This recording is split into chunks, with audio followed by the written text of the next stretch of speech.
నాగార్జున భార్య అమల తల పొగరుపై ఫైర్ అవుతున్నారు తెలుగు తమ్ముళ్ళు.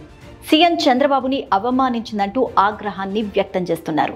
ఇక ఏం జరిగిందనే విషయానికి వస్తే, నాగార్జున అమల రీసెంట్ గానే తెలంగాణ సీఎం రేవంత్ రెడ్డికి, అదేవిధంగా ఆంధ్రప్రదేశ్ సీఎం చంద్రబాబు నాయుడికి పెళ్లి కార్డులు పంచడానికి వెళ్లారు.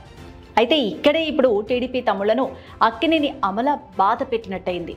సీఎం రేవంత్ రెడ్డి దగ్గరికి నాగార్జున అమల దంపతులు కలిసి వెళ్లి మరీ పెళ్లి కార్డు ఇచ్చారు. అయితే పెళ్లికి తప్పకుండా రావాలి అంటూ ఆహ్వానించారు.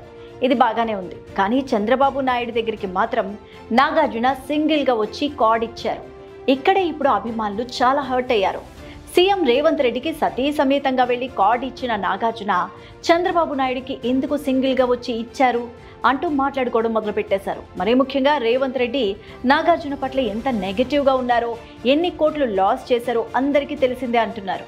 అలాంటి వ్యక్తి కోసం అమల వెళ్లి కార్డు ఇవ్వడం, చంద్రబాబు నాయుడు లాంటి లెజెండరీ సీఎంకి మాత్రం అమల రాకుండా కార్డు ఇవ్వడం ఇప్పుడు హాట్ టాపిక్ గా ట్రెండ్ అవుతోంది. అంతేకాదు చాలా మంది ఇప్పుడు దీన్ని నెగిటివ్ గా కూడా ట్రెండ్ చేస్తున్నారు. నెగిటివ్ గా ట్రోల్ చేయడం మొదలు పెట్టారు. మరీ ముఖ్యంగా అమల హెడ్ వెయిట్ దీనికి కారణమని, మొదటి నుంచి ఎందుకో టీడీపీ ఫ్యామిలీ అంటే పెద్దగా పడదు అంటూ, అమల అంతా కూడా వైఎస్ జగన్ పార్టీకే సపోర్ట్ చేసే క్యారెక్టర్ అంటూ పొలిటికల్ పరంగా కూడా అమలని లాగుతూ ట్రోల్ చేయడం మొదలుపెట్టారు.